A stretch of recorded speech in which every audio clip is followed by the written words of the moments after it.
여러분 반갑습니다. 오늘도 하우스 리더십 학교 리더십 강의 제임스 맥그리거 번스 교수님의 책자를 중심으로 거래적 리더십에 관한 내용들을 함께 다뤄보도록 하겠습니다.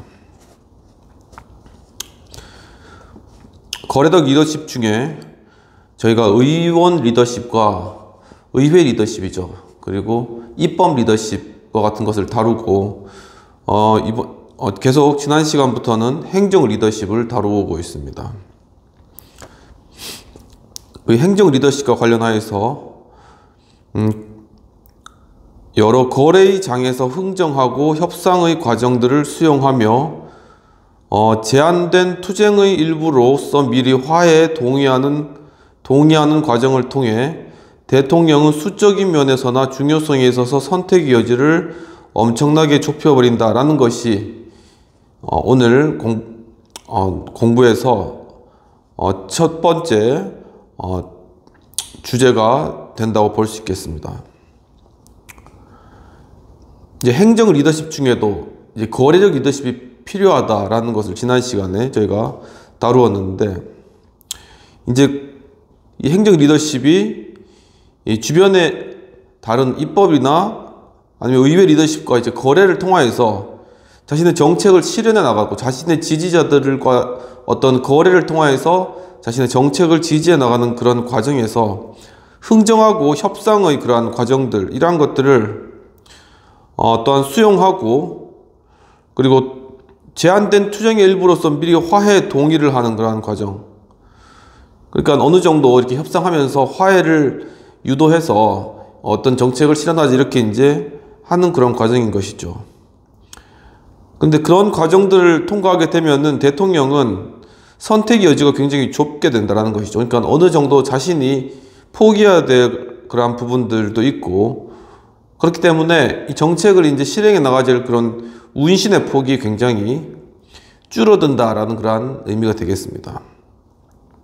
이 카터 대통령 같은 경우에는 가장 최근에 예로서 들고 계신데, 뭐 이런 예들에서도 알 수 있겠지만 대통령은 자신이 참여하는 협상과 같은 맥락에서만 선택을 할 수 있으며 게임이나 어떤 규칙이나 가정들을 변화시킬 수가 없고, 한 가지 종류의 이슈에서 완전히 새로운 혹은 재정의된 이슈로 논쟁의 대상을 바꿀 수도 없으며, 또는 이해관계를 끝없이 확대하여서 어떤 국가적인 이슈, 광범위한 대중적 선택, 그리고 거래할 공공투쟁의 수준까지 투쟁을 거래의 장 밖으로 끌어올릴 수도 없는 것이다 라고 보았습니다. 그러니까 이제 거래적 리더십의 그러한 모습을 보면 서로 간의 이해관계를 통해서 어느 정도 협상의 여지를 두고 주고받고 하면서 이제 일을 추진하는 것이기 때문에 그 추진하는 일 자체가 범위와 한정이 되어 있고, 어떤 전체 국가적인 이슈라던가 이런 공공투쟁, 굉장히 어떤 광범위한 어떤 변화를 일으킬 수 있는 그러한 정책의 실현이나 그러한 것들을 추진해 나가는 것은 상당히 큰 제한을 받게 된다라는 것입니다. 그리고 거의 불가능하다라고 그렇게 보고 계신 것이죠. 대통령이 행정 리더로서 효과성이 있느냐 하는 문제는 사실상 대통령의 효과성 정의의 문제로서 도덕적, 실질적 가치 기준에 의해 측정되는데, 이를 몇몇 현대 대통령을 토대로 살펴본다라고 하였습니다.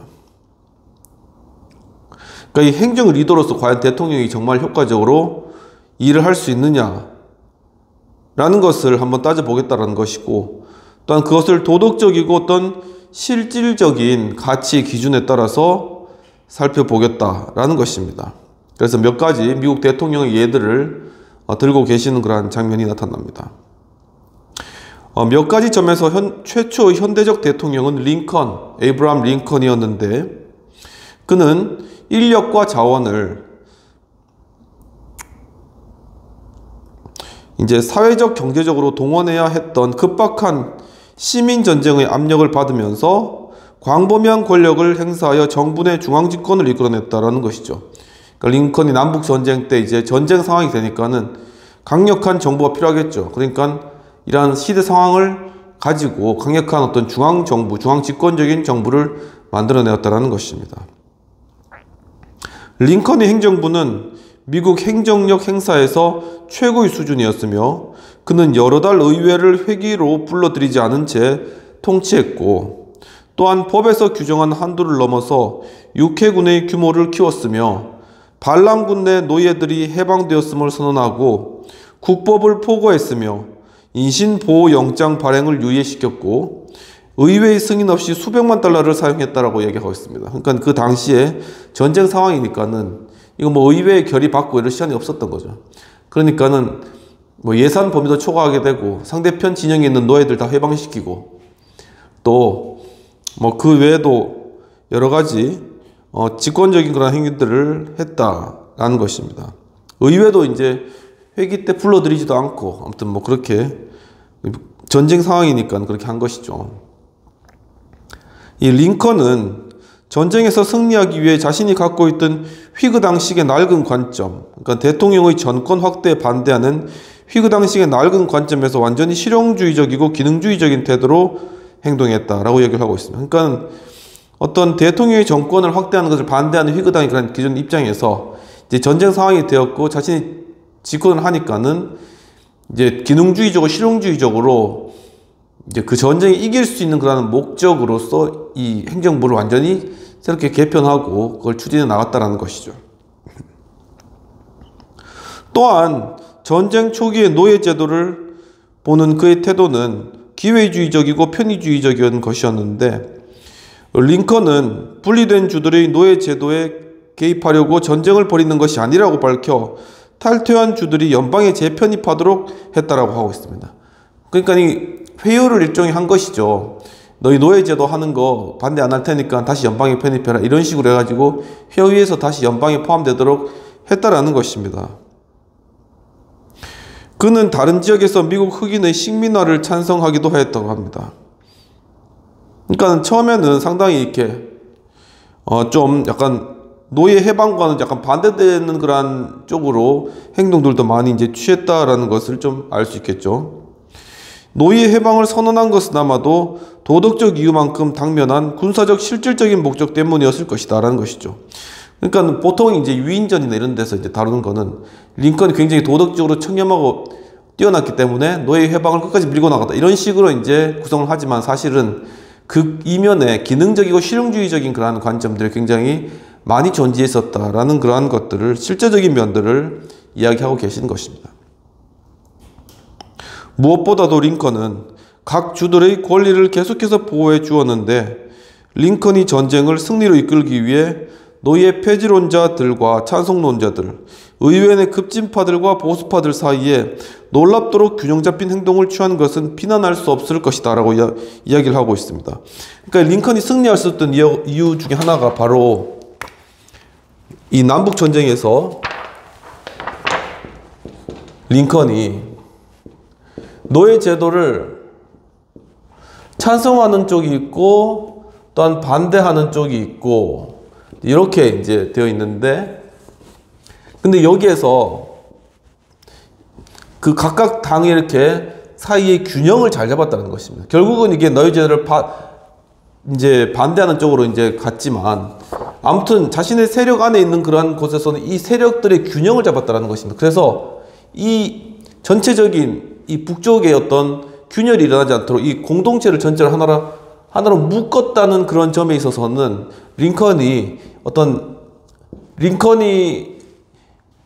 이 노예제도를 폐지했다는 측면에서는 굉장히 변혁적인 리더십이라고 볼 수 있지만 그렇게 이 일을 추진하기 위해서 이 북군을 이 북쪽에 있는 자신의 세력들을 이거를 갈라지지 않도록 이렇게 묶고 또한 밖에 있는 그러한 연방에서 떨어져 나온 그러한 주들도 다시 연방에 포함시키는 행동을 한 것은 도리어 통합적인 리더십의 모습이었다라고 우리가 판단할 수가 있다라는 것입니다. 이렇게. 그러니까 변혁적인 부분들은 궁극적으로 존재했지만 이 통합적인 리더십의 모습이 있었기 때문에 이 변혁적인 리더십이 가능했다라는 것들을 좀 요점으로 보면은 좋을 것 같습니다.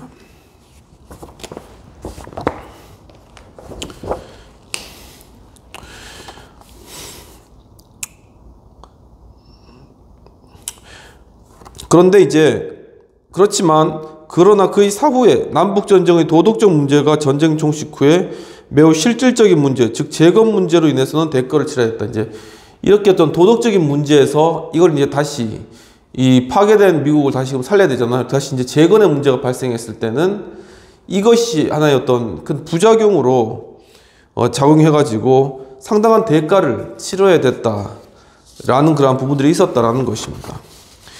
여기서 링컨의 기능주의는 몰락해버리는데 군사적 필요를 침해하지 않으려 그렇게 조심하고 또한 각 주의 권한을 인정해 주었지만 해방된 자유민에게 국가의 도덕적 합의를 수행한 전후 정책과 관련하여 실패한 리더인 링컨에게서 확고한 지침을 받지 못한 채 북군은 전쟁을 종식시켰으며, 아니 상당히 링컨에 대해서 좀 약간 이 긍정적인 부분도 보여주지만 그 부정적인 부분들을 이렇게 이렇게 드러내서 또 보여주는 이런 좀 실제적인 면들이 발견되는 것입니다. 각 주들의 권리와 온건함, 타협 때문에 자유민들에게 돌아갈 토지, 투표권, 자녀교육을 보장할 연방법은 마련되지 못하였는데 아마도 링컨은 바로 자신이 조성한 여건 속에서 자신의 선택권이 얼마나 철저하게 제한되었는지를 깨달았을 것이다 라고 얘기를 하고 있습니다. 이 링컨에 의해 있어서도 링컨이 이제 이 노예 해방을 이루고 그리고 바로 이 도덕적인 가치를 지켜나가긴 했지만 그럼에도 불구하고 그 이후에 미국을 재건하는 과정들에 있어서나 아니면은 자유민들에게 어떤 토지, 투표권, 자녀교육 이러한 것을 보장할 연방법을 마련하지 못한 것, 이러한 부분들에 있어서는 상당히 링컨이 이러한 것들을 잘 추진해 나갔음에도 불구하고 자신의 행정력에 대해서 어떤 약간의 상당한 제한을 받았다라고 그렇게 보고 계시는 것입니다. 이것이 행정 리더십에서의 상당한 어떤 한계점이다 라는 것을 지적하고 계시는 것이죠. 20세기에 들어서야 자신의 행정력을 철저히 이용하고 주저없이 사실을 드러낸 또 다른 대통령이 나타나게 되었는데 그가 바로 루스벨트로 그는 행정력은 헌법에 나타나 있는 제재나 금지사항으로만 제한되고 헌법상의 권한 하에서 의회에 의해서만 강제할 수 있다고 말한 바 있으며 또한 그렇게 믿었다고 하였습니다. 그러니까 상당히 이 루스벨트 대통령 같은 경우에 행정 권한을 굉장히 강력한 권한으로 보았던 것이죠. 그러니까 이것이 바로 미국의 대통령제의 특징을 가장 극명하게 보여주는 것이라고 할 수 있겠습니다.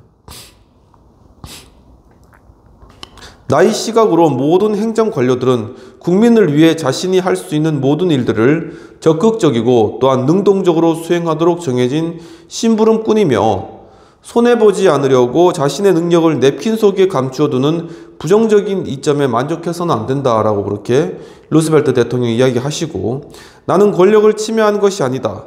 행정력 사용을 엄청나게 확대시켰다. 그러니까 자신이 행한 그러한 행동들, 자신이 어떻게 보면 굉장히 권한을 행사했죠. 그것이 결코 권한을 침해한 것이 아니라 행정력을 확대시킨 것이다. 이제 이렇게 이야기를 했다라는 것이죠. 그는 미국의 정부 체계의 효율성은 강력한 중앙행정부가 있느냐 없느냐에 달려있고 따라서 그는 어디서든지 행정부를 강화하기 위해서 선례를 만들어야 한다고 믿고 있었다는 것입니다.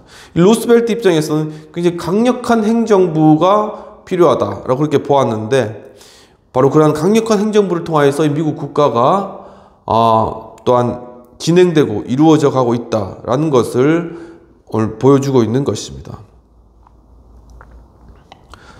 테오도르 루즈벨트는 이제 프랭클린 루즈벨트하고 먼 사촌간이죠. 근데 테오도르 루즈벨트가 이제 먼저 대통령을 한 것이 공화당 쪽의 대통령이죠. 테오도르 루즈벨트는 활동가였지 정부 혁신가는 아니었는데 그는 견제와 균형 시스템을 있는 그대로 받아들였고 그러한 시스템에서 얻을 수 있는 것을 뽑아내기 위해서 바보 올간이라고 여기는 사람들과도 흥정을 벌였는데 간단히 말해 그는 정치 리더 혹은 입법 리더라기보다는 본질적으로 행정 리더였다라고 이야기하고 있습니다. 그러니까 이 행정 리더의 한계인 거예요.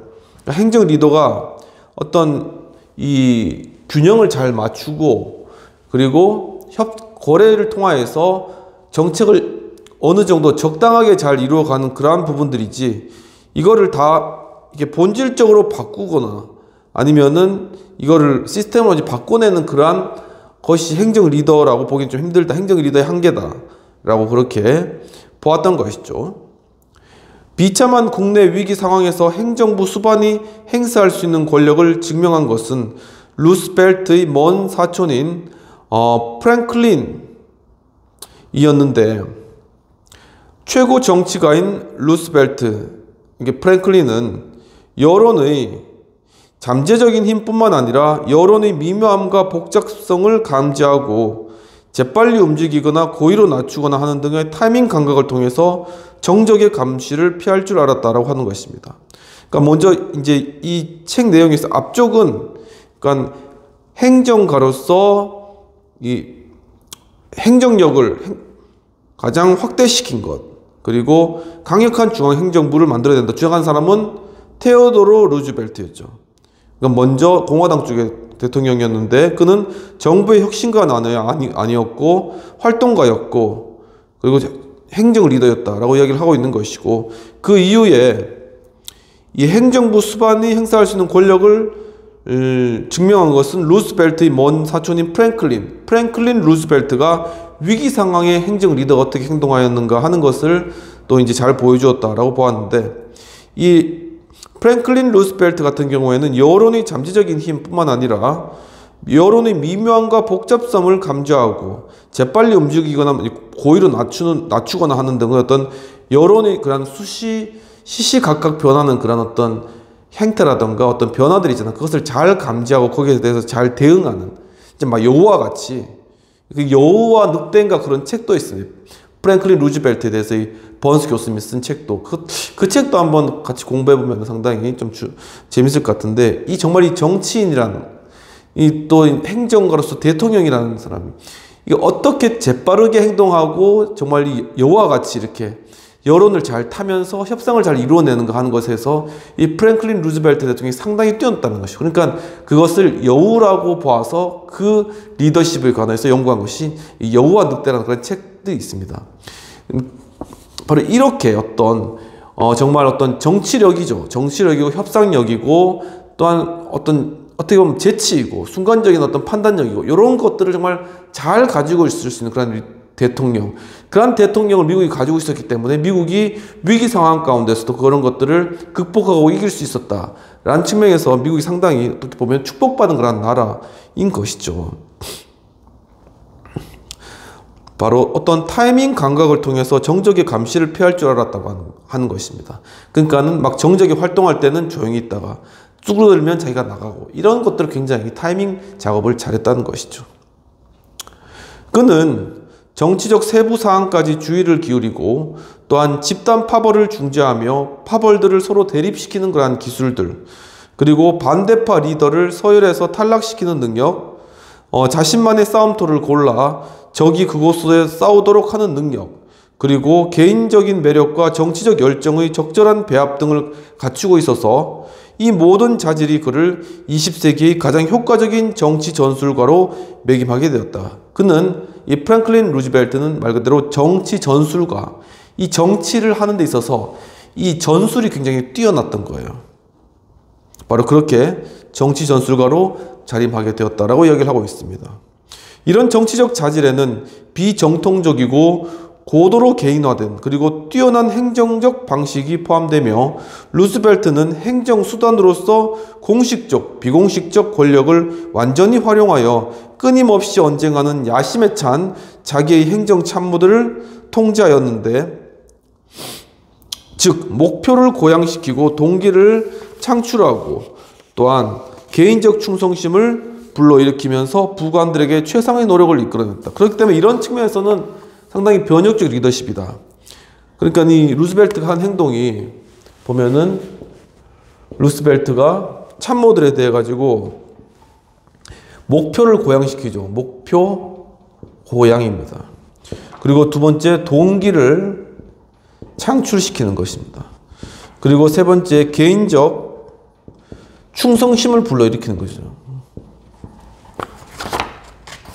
그래서 네 번째 부관들이 최선의 노력을 하게 만드는 것입니다. 이게 루즈벨트의 변혁적 리더십입니다. 그래서 변혁적 리더십의 요건이 있는데, 첫 번째는 이상화된 영향력. 이거는 카리스마라고 할 수 있습니다. 카리스마. 두 번째는 영감적 동기부여. 이게 inspiring motivation이죠. 세 번째는 지적 자극.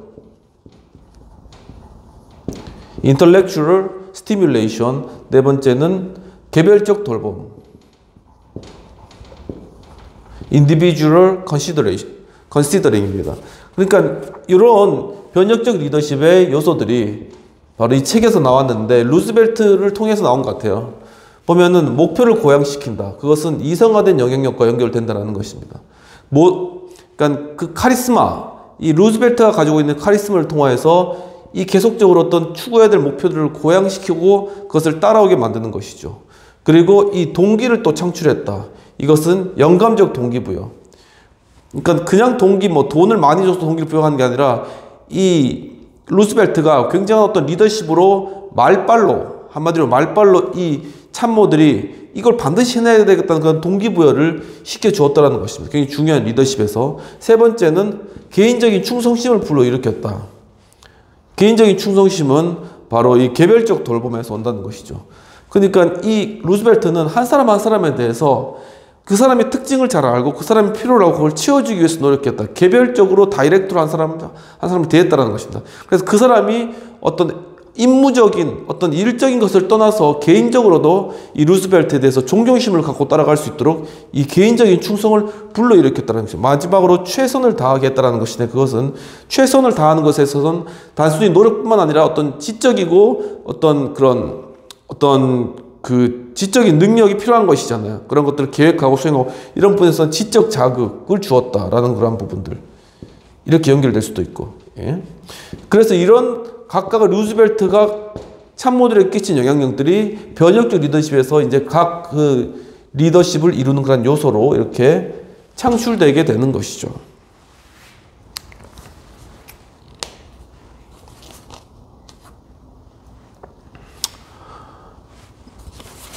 그래서 어떤 루즈벨트는 노련한 시간 감각으로 부관들을 안달하며 한없이 기다리고 때로는 부관들보다 빨리 움직이지만 자신이 겨냥하는 목표물, 게으른 기관이라던가 둔한 관료들, 이런 목표들이 가장 허약한 순간을 기다렸다 그것을 그걸 점령하는 이러한 아주 전술적인 정치가로서 자리매김을 했다라는 것입니다.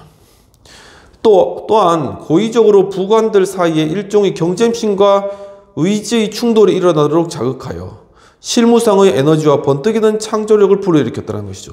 그러니까 이 부관들 가운데 이 사람이 이 참모들이 이렇게 있으면 이 두 사람 사이에 그냥 항상 사이가 좋게만 만들진 않았다는 거예요. 이 사이에 어떤 경쟁의 요소를 넣어가지고 이 두 사람이 서로 티격태격 다투면서 이 서로 이 갈등하는 가운데 여기서 바로 이 창조력을 이끌어내었다라는 게 아주 천재적인 어떤 그러한 리더십의 능력들을 소유하고 있었다라는 것이죠. 이런 것도 우리가 많이 배워야 될 그러한 부분들 같습니다. 즉, 극도로 넓은 통솔 범위에 유지하여 주의 집중, 격려, 개입 중 적어도 한 가지 태도를 취하였다는 것이죠. 그러니까 주의 집중을 하고 있거나 아니면 그 사람을 격려하거나 아니면 그 문제에 개입하거나 바로 이 세 가지 중에 하나를 항상 루즈벨트가 하고 있었다는 것입니다. 한 가지 인물을 여러 명에게 배치하거나 여러 인물을 한 사람에게 할당하거나 함으로써 호소의 장으로 또한 정보의 보고로 조정의 도구로 자신의 위치를 강화하였다. 그러니까 자신에게 호소하라 문제를, 아니면은 자신에게 정보를 보고하라, 아니면 나로부터 정보를 얻어가라, 그리고 나를 통해서 이 상황들을 조정하도록 해라, 이렇게 자신을 도구로 사용하라 끝까지 루즈벨트가 이야기하면서 자신의 그런 어떤 리더십의 위치를 굉장히 강화했다는 것이죠. 또한 내각과 같은 집단적 의사결정 기구를 무시하고 그 대신 다른 기구에서 사람들을 뽑아 다양하게 활용하였다.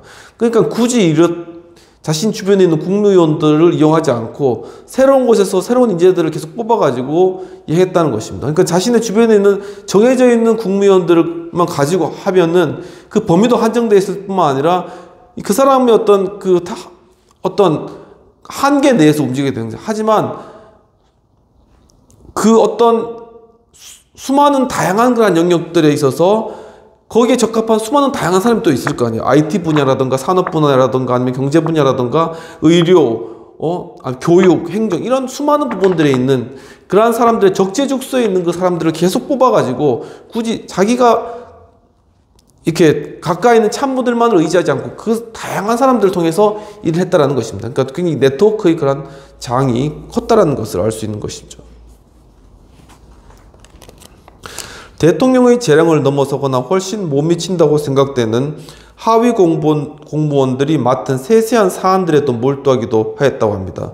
때로는 정보를 걷어들이고 때로는 정보를 흘려서 부관들과 관료들의 의견이 일치하도록 그렇게 또 조정했다고 합니다. 그러니까 이렇게 갈등을 시켜놓고 나중에는 그것이 또한 이렇게 일치하도록 그렇게까지 또 만들고 이 갈라놨다가 서로 합쳤다가 그러니까 변화무쌍한 거죠. 이렇게 정말 살아있는 어떤 행정부의 그런 모습을 보여주었다라는 것입니다.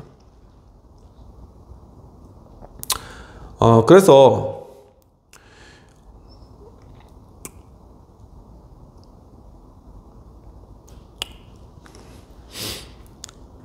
이제 루스벨트 대통령이 편지를 또 많이 받아 사람들로부터 셀 수 없는 편지를 받았는데 이 셀 수 없는 많은 편지 그리고 쪽지, 소문 등에서 수집하고 부하들로부터 보고받은 정보들을 자신만의 어떤 사적인 장소에 남겨두기도 했는데 규칙과 관습과 전통이 자신의 필요에 부합할 때는 그 뒤에서 지식을 바탕으로 잠잠고 있거나 그러니까 이게 어떤 규칙이나 관습, 전통에 따라서 모든 일들이 처리된다. 자신이 원하는 방향으로 간다. 그러면 그냥 그 뒤에 가만히 있으면 문제 다 해결되는 거예요. 그리고 한편 그렇지 않을 때는 교묘히 그것을 피하여서 항상 설득하고 아첨하고 기만하고 임기응변으로 대처하고 이 참 대단한 것 같습니다. 이게 바로 정치인 아닌가. 설득도 해야 될 때고 어떨 때는 아첨도 하면서 얻어내고 아니면 필요할 때는 기만도 하고 물론 이 정직한 기본적인 도덕성을 지켜야 되겠지만 그리고 임기응변으로 빨리빨리 문제를 해결하고 이렇게 하면서 내각의 관료들을 갈아치우고 회유하고 부정조작까지 하면서 아무튼 그런 정치활동들을 해나갔다는 것이죠.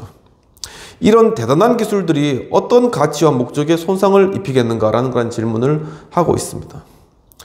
루스벨트는 윌슨주의 민주당원으로서 이제 공직 생활을 시작하였고 자유와 평등에 대한 보편적 믿음 외에는 체계적 프로그램이나 이념을 갖고 있지 않았다고 이야기하고 있습니다. 그러니까 지난 시간에 이야기했듯이 미국의 목표를 번스 교수님은 자유와 평등, 독립선언문과 인권선언에 나타내는 그 두 가지로 보았는데 이 루스벨트는 그 기본적인 원칙만 가지고 다른 세부적인 원칙들은 갖고 있지 않았다는 것이죠.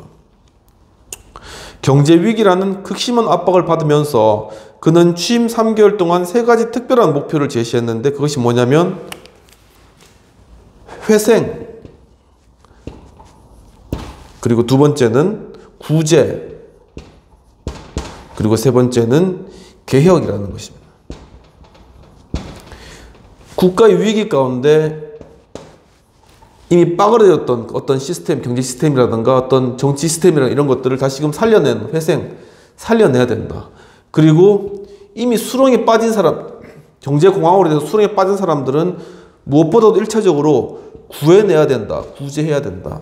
그리고 마지막으로는 이 전반적인 것을 개혁해 나가야 된다라는 생각을 가지고 있었다는 거죠. 굉장히 이런 점에서는 훌륭한 그러한 대통령이었다라는 것을 알 수 있겠습니다. 어떤 다수의 개혁 입법을 통해서 고용주와 노동자, 그리고 판매자와 소비자, 그리고 대기업과 중소기업, 그리고 농부와 중간상인, 그리고 투자자와 시설 간의 관계를 장기간에 걸쳐 변화시켰으며 구제사업은 실업 노동자, 임시 숙소의 농민, 전문가, 모든 종류의 예술가, 사업가 등 모든 종류의 빈곤층에게 혜택을 주는 방향으로 진행되었다라고 이야기를 하고 있습니다. 여기까지 하고 비평을 살펴보도록 하겠습니다.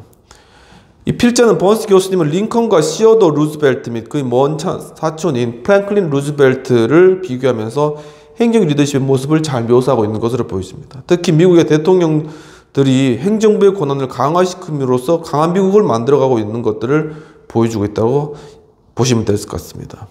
그러면 상계 3명의 미국 대통령의 행정 리더십 모습 가운데 현 우리나라 현실에 필요한 행정 리더십은 과연 누구이며 그렇게 생각한 이유는 무엇인가 라고 좀 토의 제목을 달아보았는데, 제가 봤을 때 3가지가 다 필요한 것 같아요. 이 링컨의 같은 경우에는 도덕적인 어떤 가치를 주장하고, 그래서 이 전쟁의 위기 가운데 이 사람들을 포집하고 이 통합하여서 이것을 승리를 이끌어낸 그런 것이죠. 그래서 미국을 지켜낸 사람입니다. 그러니까 그런 것처럼 우리나라도 이 나라를 지켜낼 리더십이 지금 필요하다. 이 흔들리는 나라를, 대한민국을 지켜낼 수 있는 그러한 리더십이 필요하다는 것입니다. 두 번째는 이 시어도 루즈벨트처럼 대통령제의 강점을 활용하는 그런 리더십이 필요하다고 생각됩니다. 그러니까 이 대통령이 활동을 스스로 해나가고 그 대통령을 통하여서 정말 어떤 개혁들이 이루어지고, 물론 변혁을 이루기에는 행정 리더십은 한계가 있지만 행정 리더십의 최고까지 발휘해서 정말 행정부의 어떤 강력함으로 문제들도 해결하고 그것을 어떤 체계와 권위를 세울 수 있는 그러한 리더십이 필요하다라는 것들.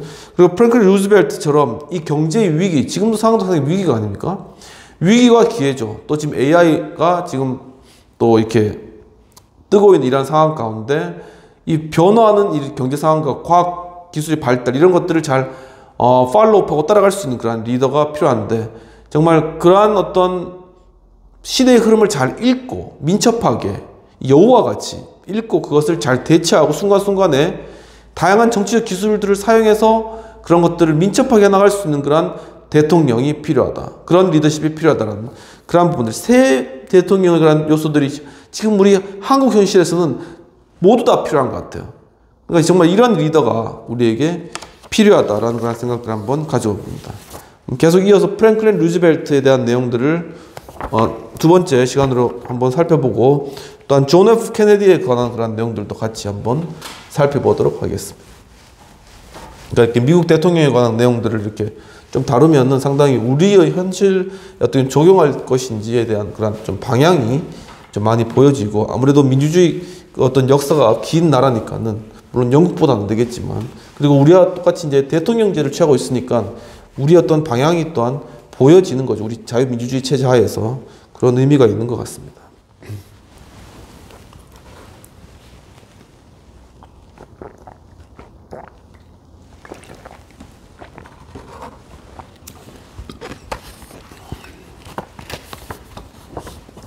두 번째, 프랭클린 루즈벨트와 존 F 케네디에 관한 내용입니다.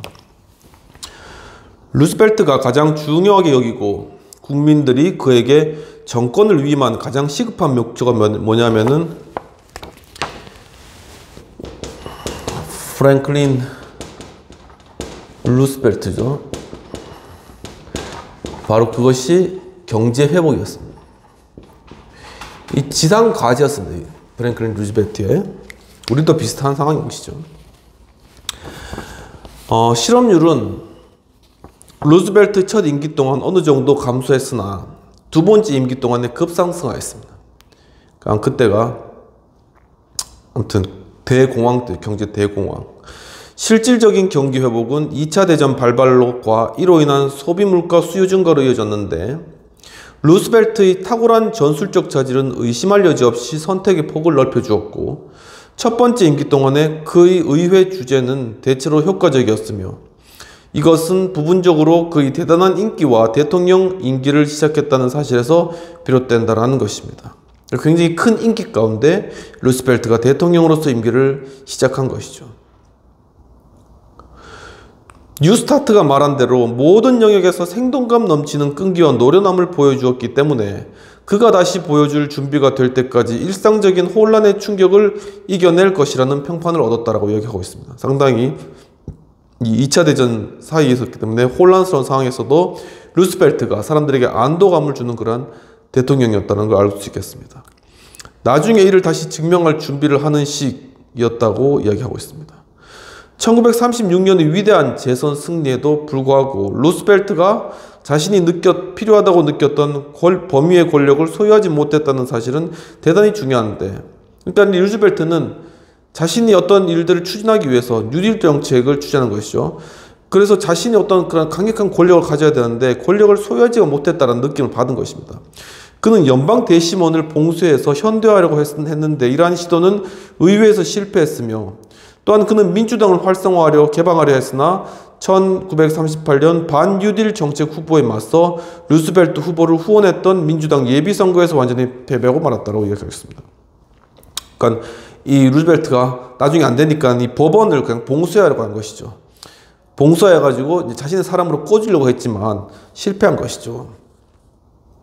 얼마나 이 사람이 좀 약간 독단적이고 어떤 막무가내 어떤 그런 정치력을 보였는가 하는 것을 좀 확연히 알 수 있는 그런 부분입니다. 1938년에 그는 의회 선거에서 상하원 양원 모두의 지지를 잃었는데 두 번째 임기 말에는 그 중내 정치에서 권력의 많은 부분을 루스벨트는 상실하게 됩니다. 그리고 명성과 자질 그리고 인기는 이어졌지만 강력한 리더십을 발휘할 수 있게 하는 안정적인 권력 기반이 루스벨트에게는 부족했다라고 그렇게 평가하고 있습니다. 루스벨트는 대단한 즉흥가였는데 그는 일상의 모든 사소한 권력을 이용하여 속이고 얼버무리고 회피하고 모든 기회를 움켜잡는 자신의 능력을 솔직하게 자랑하였다고 합니다. 그러니까 얼마나 임기응변하면서 여우처럼 이런 것들을 잘 이용해가지고 정치활동을 했는가 하는 것을 보여준다는 것이죠. 마지막으로 그것으로 충분치 않았고 적절한 것이 아니라 필요한 것을 찾게 되었는데 그가 추구하는 근본적 변화는 국가 전체에 걸친 실질적인 경제회복, 이 실질적 경제복이 가장 중차대한 문제였다는 것입니다. 못 먹고 못 입고 집 없는 3분의 1의 사람들의 운명을 근본적 장기적으로 개선해주는 일, 그러니까 3분의 1에 있는 극빈자들을 끌어올려서 그들을 지속적으로 장기적으로 먹고 마실 수 있도록 해주는 것이 지상 과제였다는 것이죠. 또한 평등한 기회와 평등한 조건 중 하나를 변화시키는 것으로 이 모두가 뉴딜이 표방하는 바였다는 것입니다. 결국 이 뉴딜 정책을 통해 이런 것들을 이루고자 했다는 것입니다. 루스벨트는 정책 사업이나 이념을 가치 없다고 여겼는데 그는 근본적인 정부 개혁을 지지하지 않았으며 연방법원이나 예비선거에서의 개입은 개인적 영향력의 조작을 위해 감행한 모험적 시도였으며 그는 여전히 자신의 권력의 한계를 느끼고 있었다는 것입니다. 굉장히 실용주의적이죠. 어떤 정책 아니면 어떤 이념적인 것을 위해서 무엇을 한다, 이런 것들을 다 가치 없다, 일단 먹고 사는 게 중요하다, 경제회복을 해서 사람들 사는 게 중요하다, 이렇게 생각을 한 것이죠. 그런데 이런 것들을 하기에는 자신의 권력이 너무 작은 거예요. 이런 변혁들을 정말 이루고 싶은데 그런 느낌을 아마 이 대통령이나 진짜 고위 관직에 있는 분들은 느낄 것 같아요. 정말 이렇게만 하면은 정말 국민들을 먹고 살릴 수 있을 텐데 왜 안 될까, 이렇게. 그래서 이 도를 넘어가지고 권력을 행사하는 경우도 종종 있는 것이죠. 일생 동안 그는 민주당이 실용적이고 의지할 수 있는 개방정당으로 변모하도록 정당 재조정에 귀착했다는 사실은 아무리 타고난 즉흥가일지라도 행정력에 뚜렷한 한계가 있음을 보여줬다. 그러니까 자신의 행정력, 행정 리더십만으로는 되지가 않는 거예요. 그러니까 결국은 이 정당이 바뀌어야 되는데 민주당을 해서 바꾸려고 한 것이죠. 근데 그게 잘 되지 않았다는 것입니다. 결국은 이 정당이 뒷받침해주지 않으면은 결코 행정가가 행정력을 제대로 발휘할 수 없다는 것이 이 행정가의 한계이다. 대통령이 아무리 권력이 많다 해도 이 의회를 구성하고 있는 이 정당, 의회 뒤에 있는 이 정당의 어떤 서포트와 뒷받침이 없이는 결코 정책을 진행하기가 힘들다는 것이죠. 윌슨 이후 백악관에 들어선 대통령 가운데 존 F 케네디만큼 대통령의 권한과 책임을 인식한 경우도 없었는데 이는 그가 위대한 대통령들이 권력을 행사해온 방식을 연구했기 때문이며 자신도 이를 인정하고 있었는데 이렇게 이야기를 하고 했답니다. 나는 휘그 당원이 아니다 라고 그는 주장하고 싶어 했고 그는 또 선거운동 당시 이렇게 말한 바 있다라고 하는 것입니다. 이렇게 이야기했는데 반응할 뿐 아니라 행동하고 다시 행동하는 대통령, 그러니까 연구 집단뿐만 아니라 정책 사업을 시작할 수 있는 대통령, 한 페이지의 메모뿐만이 아니라 복잡한 문제를 마스터할 대통령이 되고 싶다, 이렇게 이야기를 했다고 합니다. 나는 말 그대로 모든 의미에서 행정 수반인 대통령이 되고 싶다.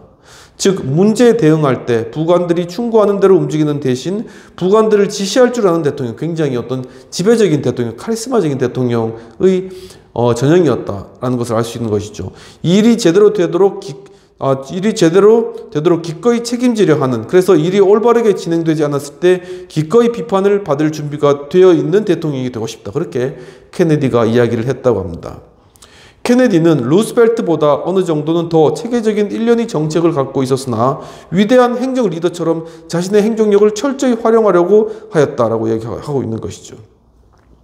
문제는 이런 권력이 전적으로 부적합하다는 데 있었는데, 케네디는 루스벨트처럼 의회에서 영향력도 없었고 백이 없었다는 것입니다. 여론조사와 인기몰이를 한 것도 아니었기 때문에 심지어 아주 사소한 정책 사업을 입법하는데도 자신의 정치 자원을 소진하는 것 같았으며, 그러니까 이 케네디는 이 정당의 어떤 정당의 어떤 뒷받침 서포트가 안 됐기 때문에 스스로의 어떤 철학이나 스스로의 어떤 패기 아니면 지혜로만 어떤 전략으로만 나아가려고 했었던 거예요. 그런데 결코 이 정치라는 그런 것이 아니거든요. 한 사람이 위대한 카리스마가 결코 큰 일을 이루기에는 한계가 있다는 것입니다. 그것을 뒷받침해 줄 수 있는 정당의 세력, 또 의회의 세력이 있어야지 이 대통령이 그것을 해나갈 수 있다는 것입니다. 그런데 지금 우리 현실만 봐도 지금 대통령이 어떤 의회나 그 정당의 힘을 받아서 정책을 실행할 수 있는 구조가 아니죠. 지금 그런 상황이 아닙니다.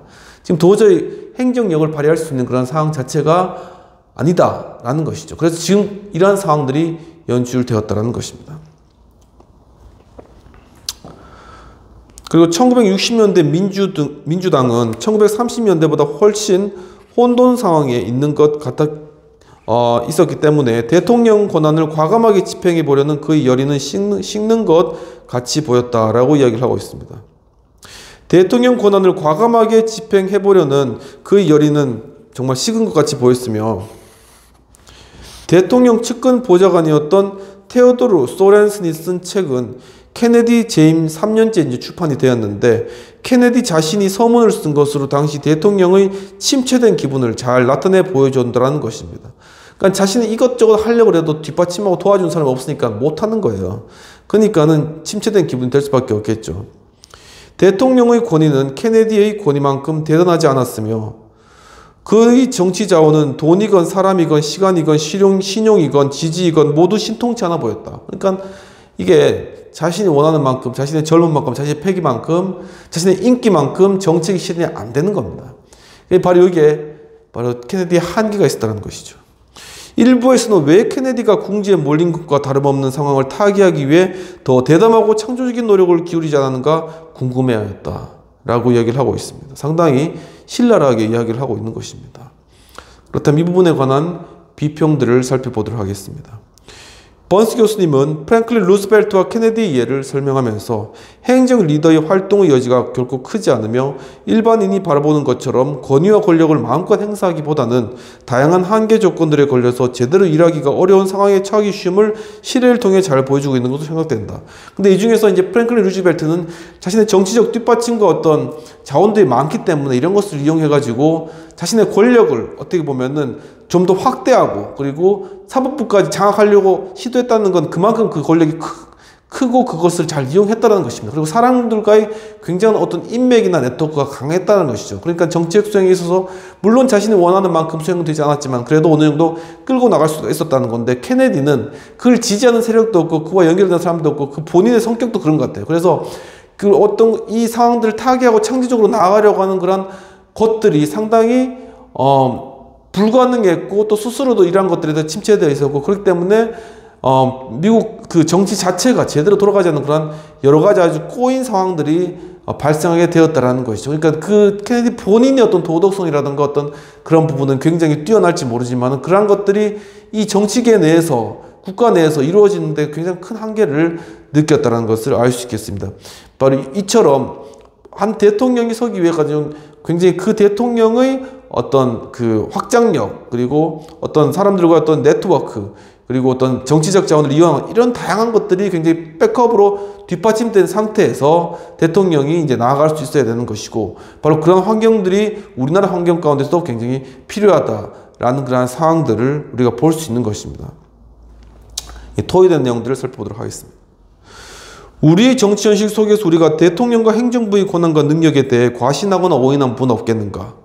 그러니까 우리는 대통령이 굉장히 큰 권한을 가지고 있다고 생각하는 것이죠.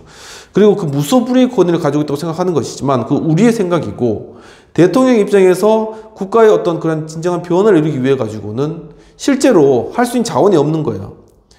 자신의 어떤 예산과 어떤 자신의 어떤 사람들을 통해서 일을 추진해 나가야 되는데, 어떤 사업을 해 나가야 되는데 거기에 바리케이트가 계속 쳐져 있는 겁니다. 그러니까 권력의 한계를 느끼는 것이죠. 그걸 뚫어야지 정말 그 자신의 정책을 수행해 나가고 해 나갈 수 있는데, 이것을 뚫기에 이 권력의 한계를 느낀다는 거예요. 그러니까 거기서 힘든 것이죠.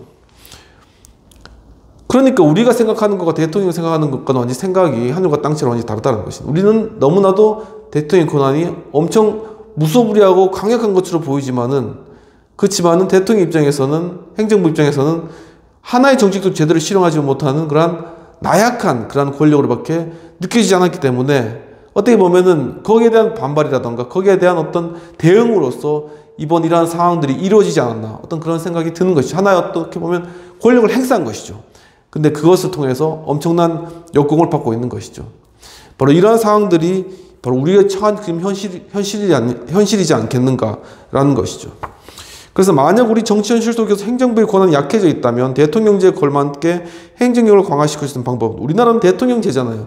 그러니까 지금 대통령의 권한을 약화시키고 그리고 그 균형을, 이제 대통령 권한을 약화시킨다는 것 자체는 뭐냐면은, 우리가 대통령제를 하지만 대통령제를 어느 정도 포기한다는 거예요. 그러면은 이거는 대통령제도 아니고, 그렇다고 뭐 의원 중심제도 아니고 중간에 애매모호한 그런 상황 가운데서 정책은 실현 안 되고 문제는 해결 안 되면서 계속 침체에 빠진 이런 상황이 발생할 수가 있다는 것입니다. 그러니까 확실히 하려면 대통령의 권한을 100% 주던가, 아니면은 대통령보다 의회가 그냥 본인 체결하고 본인 정책 실행하고 본인 다 하던가, 뭐 아니면 도저히 중간에 이 상태는 아니라는 것입니다.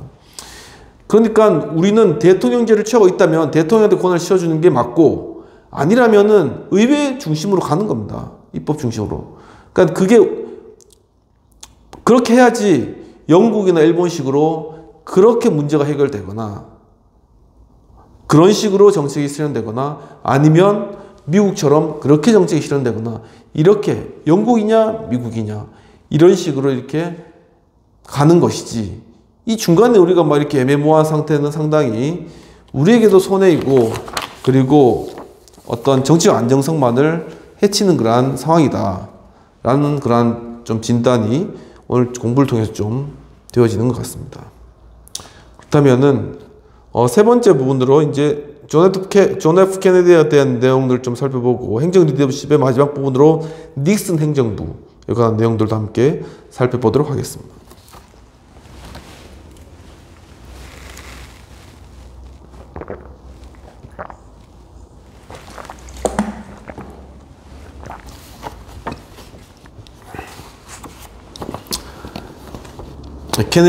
케네디는 1962년 의회 선거 때 민주당원을 돕기 위해 개입하지 않았고,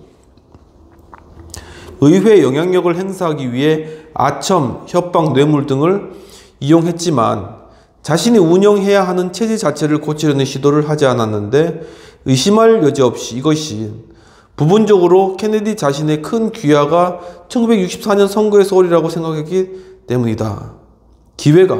큰 기회가 1964년도 선거에서 올 것이다 라고 이렇게 생각했기 때문에 의회 선거 때 민주당을 별로 돕지 않았다는 것이죠. 그러니까 의회 내에서도 케네디에 대해서 별로 서포트할 마음이 없었던 것이죠. 이때쯤이면 의회 다수 의석을 민주당이 차지하여 자신의 정책을 관철시키는 데 충분하므로 정부 개혁은 최소화될 수 있으리라 여긴 그런 것이죠. 그렇지만 케네디가 기존 체제에 순응한 것은 아마도 지적인 이유에서일 것인데, 즉 대부분의 대통령들이 그러하듯이 필요한 리더십을 발휘하기 위해 자신의 행정력에서 충분히 영향력을 추출해낼 수 있다고 여겼기 때문이다. 내가 이 대통령제에서는 대통령이 됐으면 충분히 대통령 리더십으로서 모든 것을 해나갈 수 있을 것이다라는 오판을 한 것이죠. 결코 대통령이 된다고 해서 모든 정책들 자신 마음대로 할 수 있는 게 아니라는 겁니다. 대통령이 됐어도 자신을 뒷받침해 줄 수 있는 서포트 세력이 없으면은 그것을 전혀 할 수 없다는 것이죠.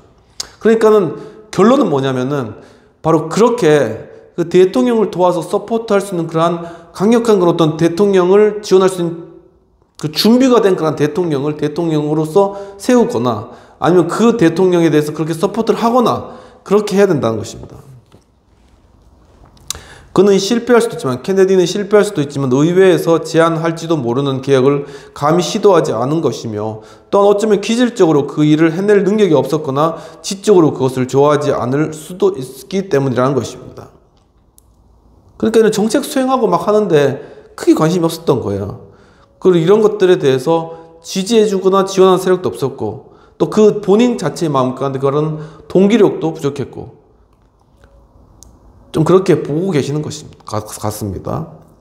소렌슨이라는 분에 따르면 케네디는 위대한 혁신이 우매한 다수에게 강요되어서는 안 된다는 제퍼슨의 명언을 뼈저리게 자각하고 있었으며, 그에게 좀 더 시간이 주어졌다면 그가 어떤 일을 해낼 수 있었을지에 대한 가능성은 암살로 인해서 사라지고 말다. 결국은 암살 당하셨죠. 그래서 그 이후에 혁신이라던가 어떤 일들을 하겠다라는 그런 부분들은 안타깝게 사라진 그런 상황이라는 것입니다. 하지만 어떤 케네디의 어떤 그러한 삶, 그리고 그의 어떤 대통령으로서의 어떤 헌신, 이런 것들을 있었기 때문에 이렇게 공항 이름도 존 F 케네디 공항이 있는 것이고, 뉴욕에 그렇게 있는 것이 사람들이 기리는 것이죠. 그리고 이제 닉슨 행정부로 가서, 이 닉슨 행정부는 행정 리더로서의 역할에 대한 믿을 만한 시각을 주기에는 지나치게 최근인데, 일시적으로 판단했을 때 닉슨은 극적이며 또한 모방적인 권력과 전임 대통령에게 의존하는 리더에 해당한다. 상당히 좀 신랄하게 비판하는 그런 의견인 것이죠. 상하 양원에서 민주당이 다수 의석을 차지한 상황에서 닉슨은 도덕적 리더이기보다는 거래와 흥정에 의존했으며, 대부분 민주당 전임자들에 의해서 임명된 연방사법부를 고스란히 물려받은 상황에서 그는 이념적 균형을 위해 보수파를 공석에 앉혔으나, 닉슨이 임명한 판사들은 모두 닉슨의 뜻대로 움직여주지 않았다는 것이죠. 지금 완전히 이 닉슨이 진퇴양난에 빠진 겁니다. 그래서 자신의 도덕적 가치를 통해서 어떤 정치를 신앙이커녕 그냥 어떤 적당한 협상을 통해서 미국 정치를 이끌어 나가야 되는 그런 상황이 되어버린 것이죠. 숫자상으로 상당히 축소된 민주당만큼 조직과 규모가 쇠락한 공화당을 주재하면서 그는 전체적으로 공화당을 무시하고 수년 동안 구축해온 자신만의 사조직을 기반으로 공직을 유지하였다. 여기에 문제가 있다는 거예요. 그러니까 이 당을 떠나가지고 당 말고 다른 사조직을 통해가지고 자신의 대통령직을 운영하고 그렇게 하려고 했었다는 것이죠. 그러니까 완전 지지 기반도 잊어버리고 이상한 방향으로 이제 흘러갔다는 것입니다.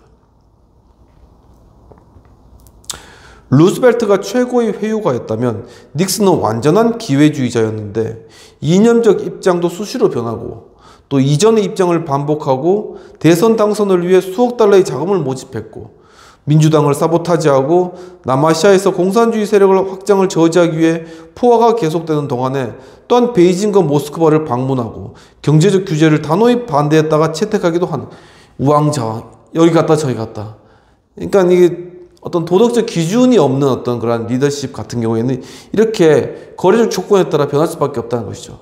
그러니까는 어느 정도의 대통령에 있어서 거래적 리더십이 필요하지만 이 도덕적 기반이 되는 변혁적 리더십이 필요하다. 변혁적 리더십도 이 기반 자체가 도덕적 리더십에 기반을 두고 있거든요. 왜냐하면 도덕적인 어떤 영향력, 도덕적 기반이 있어야지 사람들로부터 어떤 카리스마를 인정받을 수 있거든요. 그래서 그 사람에게 어떤 이성화된 영향력, idealized influence, 이성화된 영향력이 나올 수 있다는 것입니다. 그런데 이제 이게 도덕적인 것이 떨어지면 안 된다는 것이죠. 그래서 또 어떤 자신의 소신을 보여줘야 된다. 어떻게 보면 지금 대통령 어떤 지지율이 오르고 있는 것도 이제 이거 계엄 이후에, 탄핵 이후에 대통령이 끝까지 싸우겠다는 어떤 자신의 소신을 보여주는 어떤 그런 것들이 있어서 사람들이 그 소신과 어떤 그 결정과 태도를 보고 그 지지를 올린 것이죠. 그러니까 어떻게 보면 대통령에 대한 도덕적 이미지 자체가 이전에 여러 가지 다른 사건들보다 이 이후에 지금 굉장히 사람들에게 좋게 보여줬다는 겁니다. 그 도덕적 가치가 인정. 그러니까 그것과 함께 그 리더십이 힘을 받는 것이죠. 그러니까 그게 굉장히 중요하다. 여론에서 특히나 그 중요한 부분인데 그것을 지금 잡은 것이죠. 그렇지만 이 변혁적 리더십의 한계는 뭐냐면, 변혁적 리더십이 또한 그 리더십은 사람들에게 또 영향을 주는 거잖아요. 변혁적 리더십이 사람들에게 영향을 줄 때, 근데 물론 스스로는 도덕적일 수 있지만 이것이 또한 어떤 성과라던가 아니면 어떤 것들을 계속 이게 달금질하거나 아니면은 계속 모티베이션하는 굉장히 어떤 카리스마적으로 높은 카리스마가 나타나게 되면 도리어 역작이 나타나는 것입니다. 그러니까 결국 이제 조직을 통해서, 이 국가 공동체를 통해서나 행정부를 통해서 어떤 대통령이 추구하는 방향들을 강하게 추구하다 보면은 도리어 비도덕적인 그러한 결과가, 그래서 이제 그것이 이제 비윤리적인 친조직행위,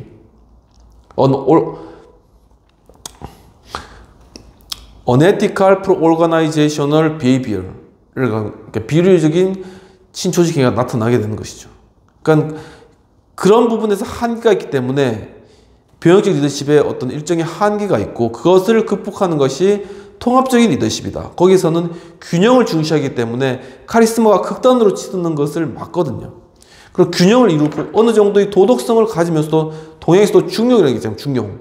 그러니까 중용을 지키면서 자신의 도덕성을 유지해 나가는 것. 그러니까 도덕성이 독단이 되지 않도록 막으면서 균형을 이루어서 가게 사람들을 통폐해 나가는, 이게 통합적 리더십이 변혁적 리더십의 대체로서 필요하다라는 것이, 그런 부분들을 저도 이제 연구하고 있다는 것입니다. 아무튼 결과적으로는 궁지에 몰리고 곤란한 상황에 처하게 되면 행정부의 내부 휴강 상태를 가져 영향력을 축소하고 실권을 만회하려는 절박한 노력을 했는데, 그러나 그것으로는 충분치 않았다. 닉슨 정부 행정부의 그런 내용입니다. 이리하여 행정력의 딜레마가 남게 되는데, 스스로 이제 행정력의 딜레마라는 것이죠.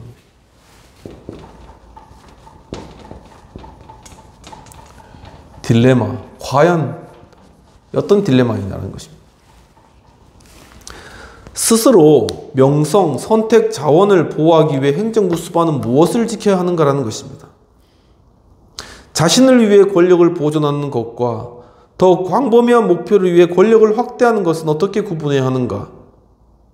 또한 기회주의나 편법을 전략으로 삼는다면 위대한 목적을 좇아 부귀와 명성을 희생하는 대신 윌슨처럼 기만에 굴복하려는 유혹에 빠지지 않겠는가? 그런 질문들. 이거 바로 행정력의 하나의 딜레마가 된다는 것입니다.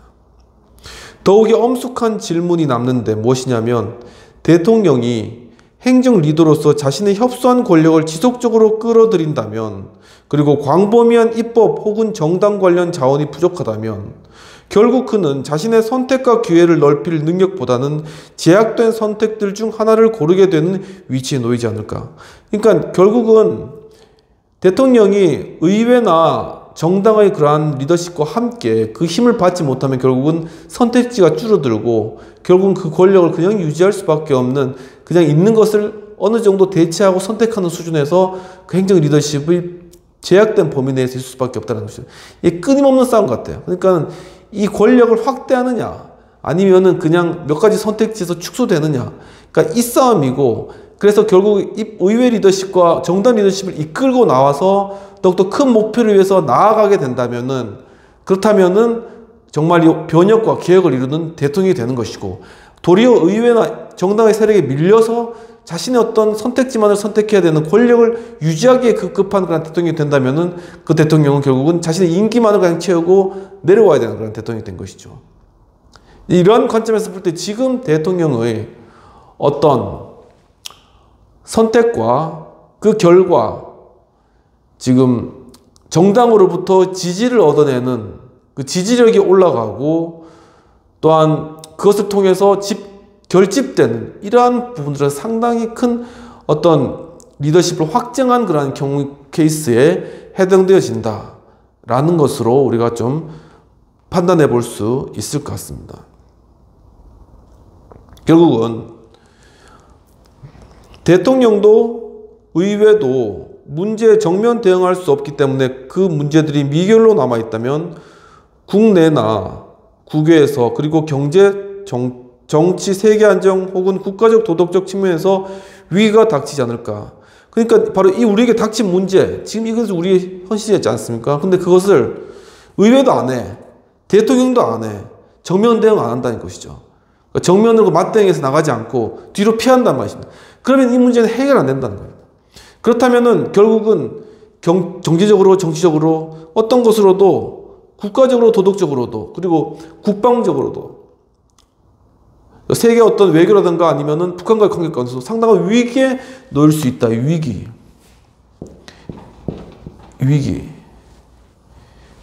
그렇죠? 지금 우리 입법부에서 해결 안 되죠. 지금 입법부에서. 법률로 통과 안 됩니다. 지금. 그리고 지금 행정부도 제대로 기능 못하고 있는 것입니다. 이 상황이 바로 이게 위기라는 상황입니다. 이 위기는 누군가는 여기에 대해서 맞대응을 한다는 거예요. 맞대응. 이 위기에 대해서 맞대응을 하고 나가야 된다. 대통령이 하든 의회에서 하든. 근데 지금 딱 상황이 맞대응한 상황이죠. 결국 행정부하고 입법부하고 딱 맞대응이 딱 된 그런 상황입니다. 문제를 직면했다는 거예요. 그런 의미에서는 지금 상당히 예방주사를 제대로 맞았다. 그러니까 점점 이렇게 경제적, 정치적, 또 외교적 상황 가운데 침체되고 어려워지고 점점 이렇게 까부라지는 상황 가운데서 누구라도 행정부도 못하고 입법부도 못하고 이런 상황 가운데서 진짜 한순간에 바로 이 위기에 대해서 정면으로 맞대응하는 상황들이 발생했다는 것이죠. 지금 어디서요? 현지에서 지금 맞대응하고 있지 않습니까? 이런 상황들을 결국 위기 상황인데 우리가 지난 시간에 했듯이 이 위기를 통해서만이 하나의 공동체와 조직이 진보가 이루어진다는 것입니다. 위기가 있어야지 진보가 이루어집니다. 그러니까 우리는 바로 이러한 진보의 길을 지금 가고 있다라는 것이죠.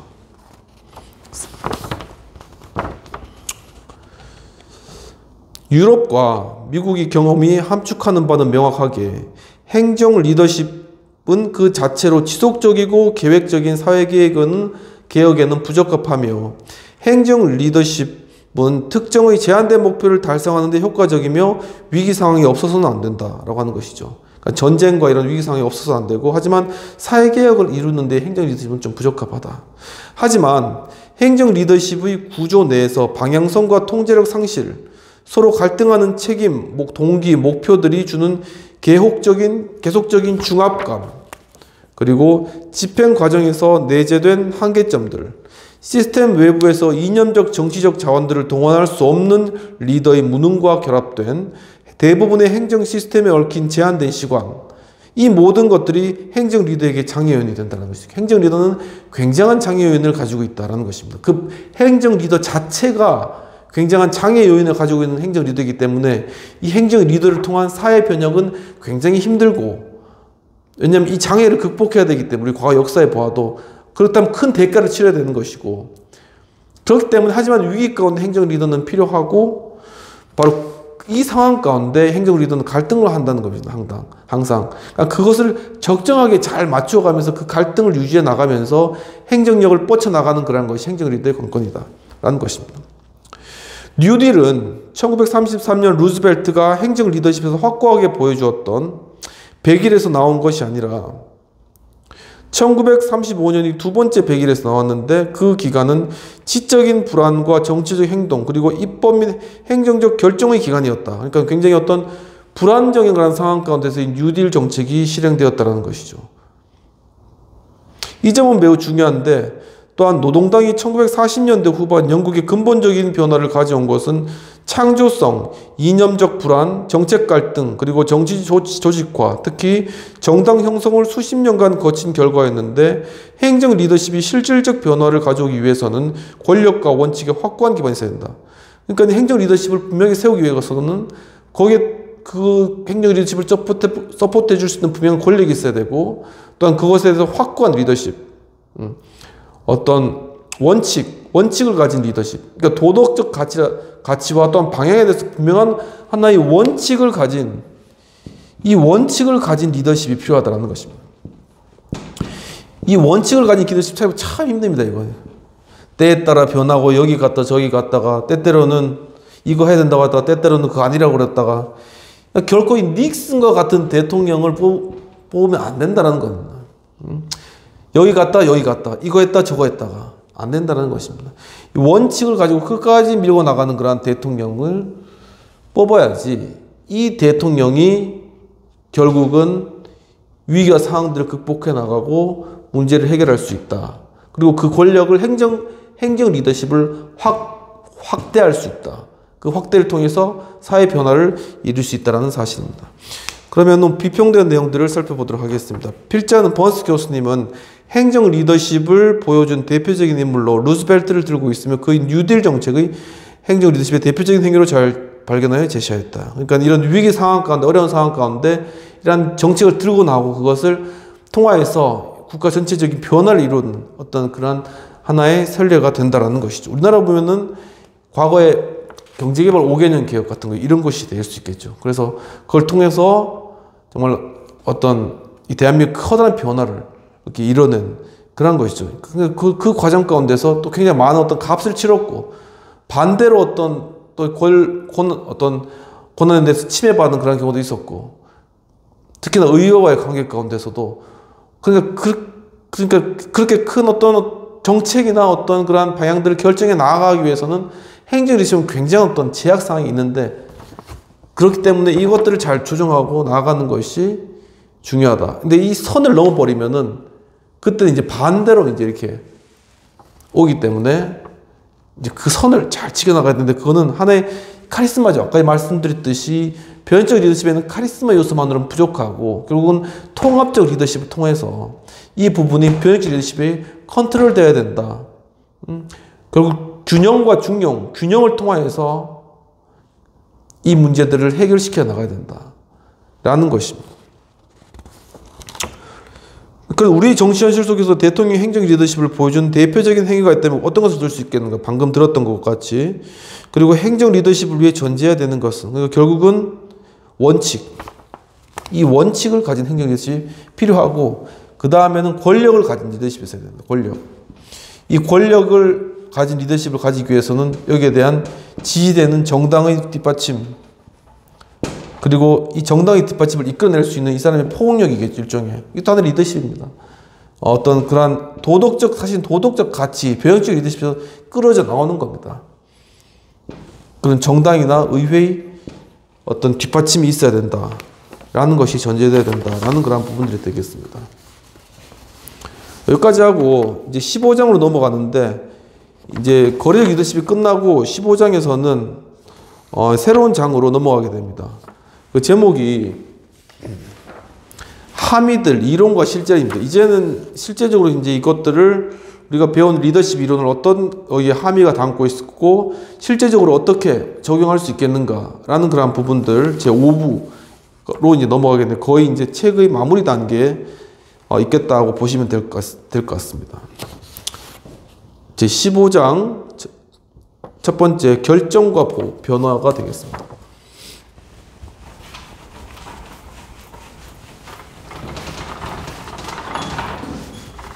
참 많이 왔네. 벌써 이제 거리적 리더십까지 끝나고 그 다음에 이제 마지막 부분들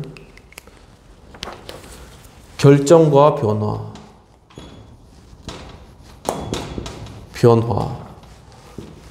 부분입니다.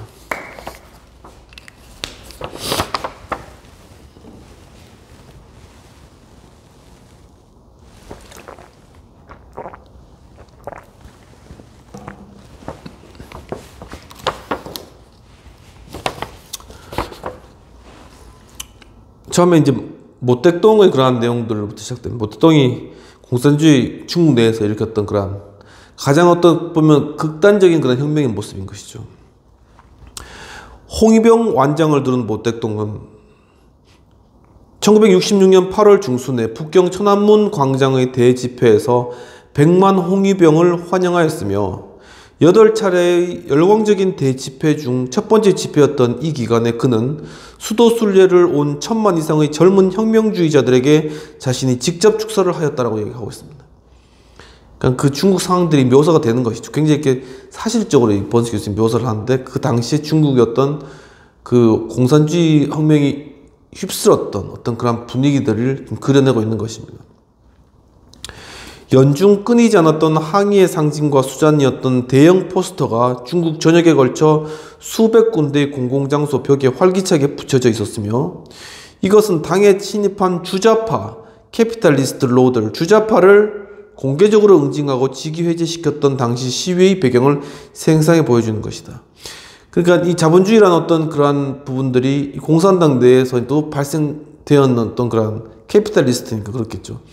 어떤 그러한 것들에 대해서 이제 모택동은 이걸 완전히 뒤집어 가지고 철저하게 이제 이걸 응징하고 그 시를 이제 말려야 되겠다 생각한 것이죠. 그래서 바로 문화 대혁명이라는 것을 일으켜서 완전히 한번 공산주의를 뒤집는 그런 일들을 한 것입니다. 어떻게 보면 상당히 끔찍한 그런 일들이었던 것이죠. 이어서 홍위병들은 수개월 동안 수백만 명씩 무료로 기차를 타고 전 국토를 횡단하면서 경험을 교환했으며 공동의 행동 노선을 계획하고 수행하기 위한 연락위원회를 만들었다는 것입니다. 그러니까 전 국토가 중국 국토가 이 공산주의 어떤 혁명의 그런 어떤 불길 같은 것으로 휩쓰는 그런 상황인 것입니다.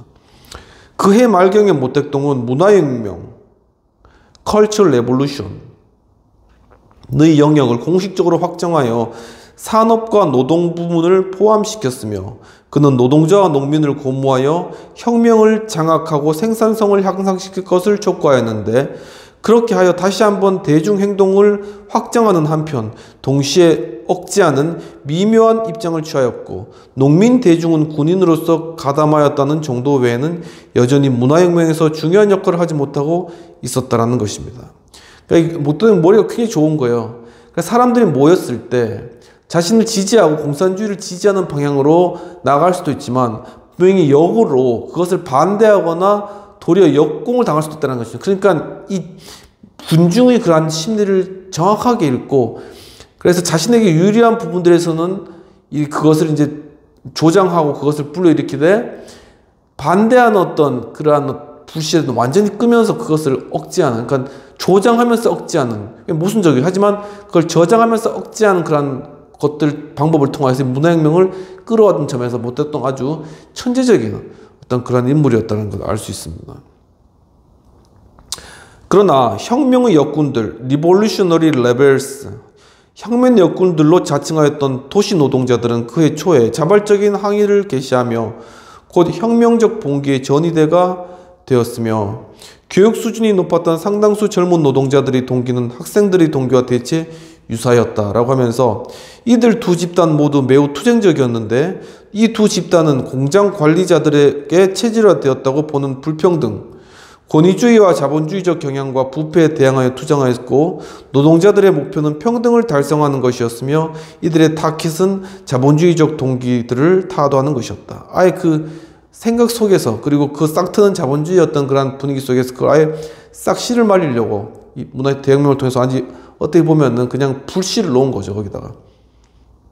이러한 대격동의 기간에 모택동과 그 당 동료들 그리고 대중조직의 리더들은 대중운동의 한계를 규정하고 자신들의 목표를 수행하기 위한 새로운 권력 구조를 만들었다. 그러니까 이런 상황 가운데 모택동은 따로 자기의 통치를 위한 권력 구조를 이렇게 서서히 형성해 나간 것입니다. 이렇게 정말 이 공산주의자들이 얼마나 머리가 좋아서 이제 그런 것들을 구축해 나가는지 모른다는 것이죠. 굉장히 무서운 것이고 바로 이러한 것이 중국이 또한 주변에 어떤 공산주의를 퍼뜨려 나가는 그런 방법이라는 것입니다. 그러니까 굉장히 우리나라도 자유민주 체제를 우리 이 체제를 지키고 공산주의의 어떤 체제들로부터 우리를 지켜내기 위해 가지고는 굉장히 우리가 깨어 있고 그리고 분별할 수 있어야 되고 또한 그러한 부분들이 있어서 우리가 분명히 우리 입장과 우리 방향을 분명히 적시하고 또한 어디서 이러한 것들이 또한 은밀하게 이루어지고 있는가 우리가 잘 발견해가지고 그런 것들을 빨리 수술해 나가고 그래서 이 나라의 체제를 잘 지켜나가는 것이 굉장히 중요하다라는 것이죠. 거기에 물론 미국과의 어떤 공조도 잘 되어 있어야 되겠고, 또 하지만 중국과 어떤 다른 주변 국가의 외교적 관계 가운데서도 그런 것들을 통해서 문제 발생하지 않으면서 우리의 체제를 지켜나가고, 그러면서 그 가운데 우리 어떤 경제적인 어떤 그러한 부분들, 성장이라던가 우리 국민들의 안녕과 번영, 복지를 지켜나가는 이러한 부분들을 해야 되기 때문에 이 행정 수반이라던가 이건 보통 힘든 게 아닌 거예요. 바로 지금 이런 상황들 가운데 우리가 이제 처해 있다라는 것이죠. 1666년대 말에는 모 대통령이 혁명을 보다 더 좌익으로 과감하게 신속하게 진행하려고 했던 것이 명백하다. 이 문화혁명을 통해서 그렇게 했다라는 것입니다. 그냥 한번 혁명하고 공산주의가 됐으니까 문제 없겠지 그렇게 생각하지 않고, 그걸 다시 더 공산주의가 되도록 그걸 갈아엎고 다시 뒤집어 엎고 색출해내고 그런 작업들을 했다는 것입니다. 이게 사람이 부지런하지 않으면 그렇게 못하거든요. 그리고 머리를 쓰지 않으면 못하고, 통찰력이 없으면 못하고, 어떤 사람들 이렇게 통합한 능력이죠. 사람을 대한 능력, 이런 것들이 크지 않으면 결코 불가능한 것인데 모 대통령이 이 일들을 해내겠다라는 것이죠. 그러니까 우리 바로 옆에 있는 중국 내에서 이루어지는 그런 혁명의 일입니다. 그러니까 그것에 대해서 우리 자유민주 체제의 우리 대한민국이 어떻게 우리가 우리 체제를 지켜나갈 것인가 하는 부분들도 우리가 역으로 생각해 봐야 된다는 것입니다. 그래서 우리가 정말 그렇다면 다시 한번 우리 체제가 제대로 되어 있는가 지금, 그리고 정말 우리 체제 내에서 이것을 제대로 지킬 수 있는 분위기가 되는가, 아니면 어느 순간에 지금 이렇게 물타기하고 들어가지고 상당히 우리가 정말 이 중국 내에서 자본주의 세력이 이렇게 들어온 것처럼 우리 내에 공산주의 세력이 들어와가지고 정말 이거 물이 점점 더 흙탕물이 되어가고 있는 거 하는 것을 정말 이거 위기의식을 가지고 바라봐야 된다는 것이죠. 그런데 바로 그러한 기회가 지금 우리가 가끔에 지금 처한 이 상황이 바로 그러한 상황이라는 것입니다. 지금 우리 대한민국을 이제는 현비역을 놓고 이렇게 지금 살펴보고 있는 그런 상황인 것입니다. 국민들이 이렇게 이제 그러면 살피면서 인식하고 있는 그런 상황인 것이죠. 더 늦기 전에 우리가 이것을 현비경을 보고 바라볼 수 있는 그런 기회가 주어졌다. 이러한 부분에서는 굉장히 다행이라고 생각해야 된다는 것입니다. 비평입니다. 필자는 리더십 강의 마지막 부분으로 이론과 실제에 대한 내용을 다루면서 변혁적 리더십의 대표인물로 모 대통령을 들어 중국 정치를 통찰했다고 얘기하고 있습니다. 그러니까 그것의 이념적인 어떤 당, 부당, 옳고 그름을 떠나서 모 대통령이라는 인물은 중국을 공산화시키는 엄청난 혁명가였습니다. 그러니까 그런 어떤 리더십적인 측면에서 이 모 대통령은 다루지 않을 수 없는 그런 인물이라는 것이죠. 이 중국이란 거대한 10억이라는 나라를 완전히 뒤집어엎었으니까. 그러니까 우리가 그러한 그것을 가능하게 했던 그 어떤 리더십, 그게 과연 무엇이었는가 하는 것을 번수 교수님은 궁금해했고, 그것을 연구하고자 했고, 그것이 무엇인가를 알면은 이제 우리 체제 내에서 우리 체제를 어떻게 지켜나갈 뿐만 아니라 그것을 확장시켜 나갈 것인가, 그리고 우리가 어떻게 통일로까지, 우리 자유민주 체제 내에서 통일로까지 나아갈 수 있을 것인가 하는 그러한 우리 민족에서는 그것이 사명인 것이죠. 과제고, 헌법상의 과제니까 그런 것까지 우리가 생각할 수 있다는 것이죠. 적을 알고 나를 알면 우리가 이길 수 있는 것이죠. 그런 의미에서 우리가 이런 부분들을 바라볼 수가 있다는 그런 측면들을 한번 생각해 보시면서 공부했으면 좋을 것 같습니다. 아무튼 토의 내용입니다. 우리나라의 정치 현실 속에서 근본적인 변화의 필요성이 있는지, 제가 봤을 때는 지금 이 시점에서 상당히 흙탕물 되고, 지금 그런 상황에서 상당히 근본적인 변화, 근본적인 혁신이 필요하다라고 좀 생각되고요. 여러분도 어떻게 생각하시는지 모르겠지만, 만약 있다면 그러한 변혁을 주도할 변혁적 리더십을 이뤄내기 과정, 과연 그렇다면 이제 우리가 생각해야 될 거는 정말 우리에게 지금 이런 상황 가운데서 이런 상황들을 변혁해 나가고, 이런 상황들을 정말 이제는 새롭게 정화해 나갈 뿐만 아니라 확장시켜 나갈 수 있는 어떤 그러한 일들을 주도할 수 있는 변혁적 리더십, 그런 리더십을 과연 어떻게 우리가 세우고 그런 리더십을 어떻게 구성해 나가고 그런 변혁적 리더십의 집단들을 어떻게 우리가 이루어갈 것인가 하는 그러한 과제가 우리에게 있다는 것입니다. 물론 지금 전 국민적으로 어떤 지지 가운데 어떤 이런 일들이 지금 이루어지고 있지만 하지만 그것들을 실제적으로 이제 변혁을 이루고 변화를 이루어가기 위해서 어떻게 정말 이 리더십을 이런 집단 리더십을 이루어갈 것인가 하는 부분들을 생각해 보고 그런 것들을 고민해 보고 그런 것들을 우리가 생각해 보고 이루어 가야 된다라는 그러한 우리에게 과제가 있고 모택동이 문화혁명 가운데 자신의 권력 구조를 다시금 정교하게 세웠던 것 같이 우리는 지금 우리 자유민주주의 체제 하에서 우리 체제 이 대한민국을 새롭게 하고 우리가 통일로 또 이어지기 위해서 우리가 갖춰야 될 그러한 권력 구조의 모습 이러한 부분들이 무엇인가 하는 새로운 그러한 차원의 플랜을 우리는 잡고 나가야 되는 것이 아닌가라는 그러한 좀 생각이 좀 들었습니다. 예, 또 단시간 또 이렇게 또 수업 들어서 감사드리고 지금 이제 벌써 이 책의 마지막 부분까지 왔는데 또 여러분 끝까지 좀 잘 참여해 주시고 이 가운데 정말 우리 정치현실과 또 우리 사회현실과 여러 우리 또 삶의 각각의 영역 가운데서 리더십으로서 변화를 일으켜 나가고 주체적으로 나아가는 리더십 그리고 도덕적이고 또한 그 가운데 또한 사람들에게 또한 좋은 영향력을 줄 수 있는 그런 리더십으로 어떻게 하면 준비되고 나아갈 수 있을 것인가 하는 부분들을 또 계속 공부해 나갔으면 좋겠습니다. 오늘 수업 함께 해주셔서 감사드립니다. 감사합니다.